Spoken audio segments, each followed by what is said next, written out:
يلا يلا بقى يا جماعة، كله يجي يشوف فطير أحمد أمين اللي موقف الناس عليه بالطوابير.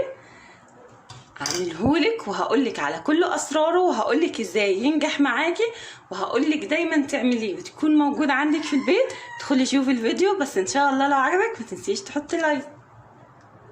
بسم الله الرحمن الرحيم، والصلاة والسلام على أشرف المرسلين. دايما بحب أبدأ معاكم كلام بالصلاة على النبي، صلي وبلاش تبخلي. النهاردة بإذن الله هنعمل مع بعض حاجة حلوة جدا مشهورة عندنا هنا في المنصورة. عملتها أنا في أول القناة بتاعتي خالص، بس يمكن عشان الفيديو نزل تحت فالناس ما عادتش عارفة توصله، فطلبوا مني ان انا اعمله لهم. فانا ان شاء الله هنعملها مع بعض النهارده بكل سهوله وبساطه. هنعمل ايه يا ستي بقى؟ بسم الله. هنعمل فطير احمد امين اللي مدوخ الملايين وموقف الناس عليه بالطوابير. طبعا اهل المنصوره هنا عارفين قد ايه فطير احمد امين ده يا نهار ابيض بيكون واقف عليه طوابير، وبالذات في شهر رمضان.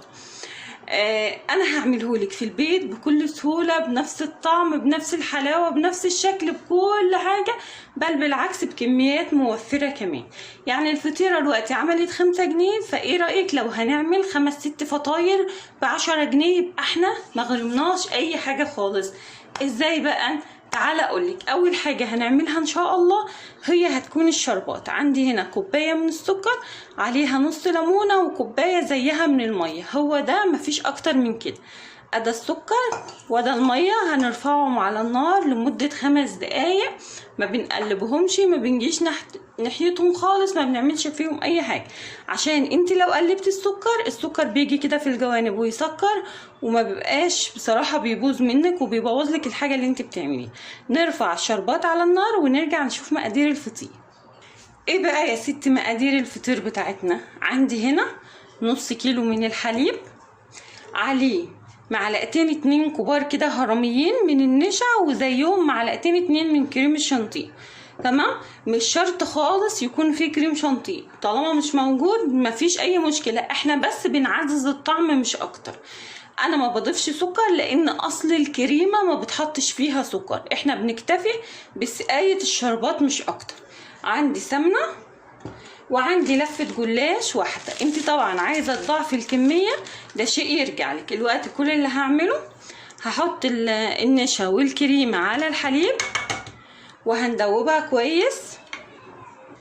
لازم تدوبي الكريمة مع الحليب مع النشا مع الكريمة قبل ما تضيفيهم على النار، ويكونوا دابوا كويس جدا، وبيكون الحليب بتاعنا مغلي قبل كده. تمام؟ وبرد اهو كده. لازم نقلب كويس جدا جدا. من اشهر انواع الفطير عندنا هنا في المنصورة هو فطير احمد امين بصراحة، يعني ممكن من سنين السنين وهو موجود، ودايما ما شاء الله عامل شهرة كبيرة جدا. ومش هقولك، يعني لو هقولك ان الناس بتيجي تطلبه من اماكن كتيرة واماكن بعيدة ممكن ما تصدقنيش. اهو يا حبايبي قلبته كويس، ارفعه على النار. بصوا بقى يا حبايبي، دي شكل الكريمه اهي بعد ما اترفعت على النار. شايفين قوامها؟ ما بتكونش ماسكه جدا وما بتكونش سايبه قوي اهو، لان طبعا احنا لسه هنسيبها تبرد شويه قبل ما نشتغل بيها، وفي نفس الوقت لسه هتدخل في الفرن فهتتماسك اكتر. الوقت بقى بالنسبه للصينيه اللي احنا هنشتغل فيها، اي نوع صينيه بقى، بس لازم تدهن كويس جدا زي ما انت شايفه كده، والجوانب وكله اهو كده.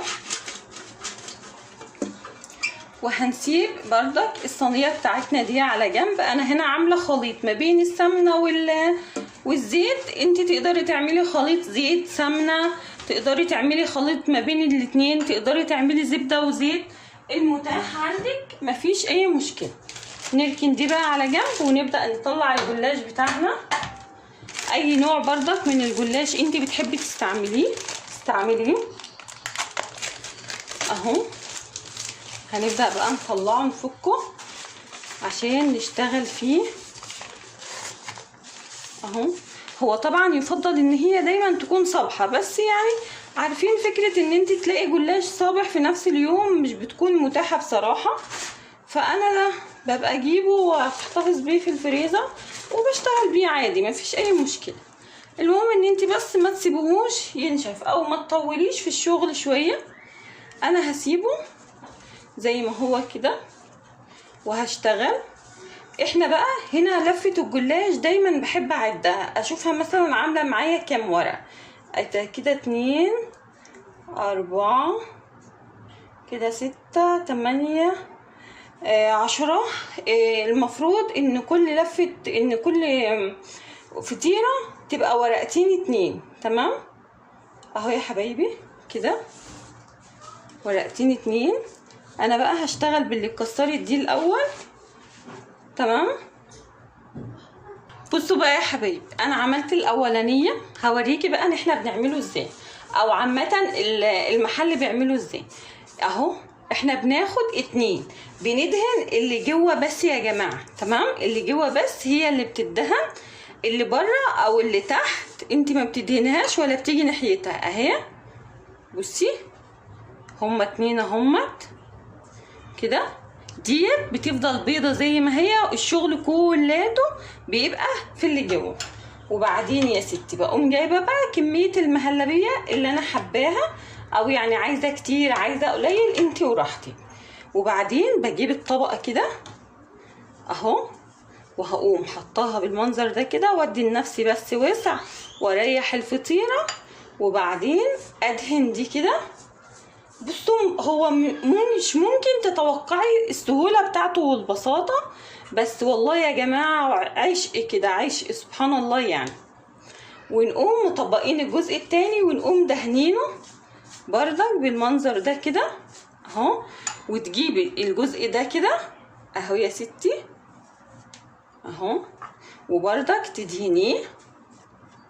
وبعدين تجيبي الجزء ده كده اهو، شايفه؟ ممكن انت بقى لو حابه تعززي الفطيره من جوه تحطي لها مثلا شويه زبيب، شويه جوز الهند، زي ما انت ايه حابه. شايفه يا ستي؟ وده احنا عملنا فطير احمد امين. نحط دي في الصينيه ونعمل واحده كمان اهو. كل شغلك بيكون في الجوانيه بس كده اهو.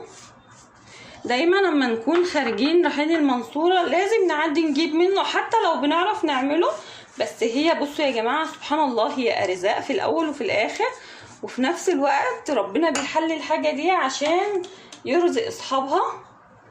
ونحط كميه الكريمه زي ما قلت لك، عايزه تعززيها بمكسرات عززيها، مش عايزه انت وراحتك. ونقفل كده. بالنسبه بقى للبنات اللي بتسالوني على الكريمه اللي بتتحط على الوش، هي بتكون نفس الكريمه دي برضك، بس بيكون مزود لها الكريم شانتيه شويه وحاطط عليها زبيب ومكسرات وحاجات من دي اهو. نجيب الطبقه دي كده نقفلها ونجيب صاحبتها كده اهو. وبردك هندهن دي كده، وهنقوم قافلين دي بالمنظر ده كده وندهنها، ونرجع نقفل دي. احنا ليه بقى ما بنزودش ما بندهنش الطبقه اللي تحت؟ لانك لو دهنت الطبقه اللي تحت هتلاقيها فرقعت منك بسرعه واتكسرت والمهلبيه خرجت منها.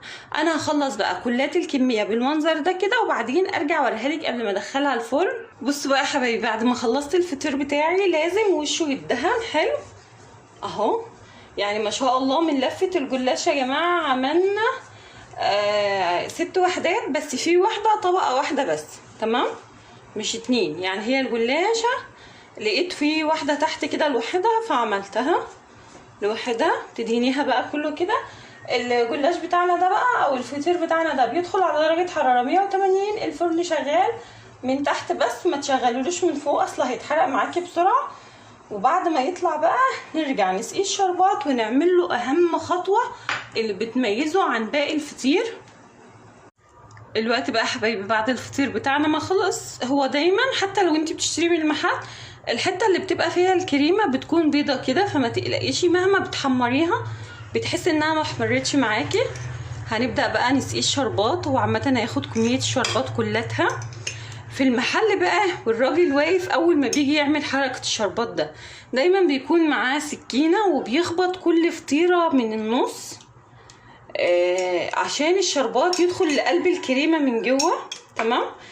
اما بيعمل الحركة دي بصراحة بينزل كمية جلاش كتيرة من الفطيرة، يعني بيعتبر بيدغدغها. فعارفين بقى لما تكوني واقفه كده وهتشتري الفطير وانت عارفه احساسك وانت بتقولوا له ايه يا عم هتبطل ولا ادخلك من ورا الازاز، هو ده كده يعني بيكون احساس الناس اللي واقفه تشتري الفطير كلها بصراحه. دلوقتي بعد ما سقينا الفطير بتاعنا ده كده هنسيبه بقى، هو هيشرب الكميه كلها دول عشان لسه واحده هسقيها.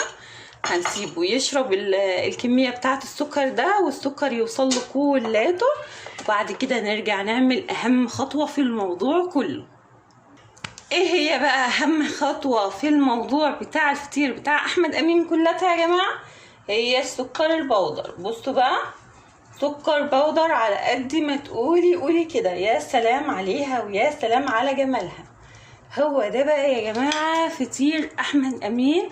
ويا رب الفكره تكون عجبتكم، وان شاء الله لو عجبتكم ما تنسونيش في لايك واشتراك وتعملوا شير عشان الفيديو يوصل لاكبر عدد ممكن. ولو انت حابه تحطي كريمه يبقى هتزودي الكريمه شويه، ان انت يتبقى عندك حبه تحطي ايه حتت كريمه لو انت حابه. بس بصراحه هو بيكون عشق كده بالسكر البودر، وزي ما انتوا شايفينه كده حلو جدا جدا. يا رب بقى الفكره تكون عجبتكم، وان شاء الله لو عجبتكم ما تنسوش تحطوا لايك.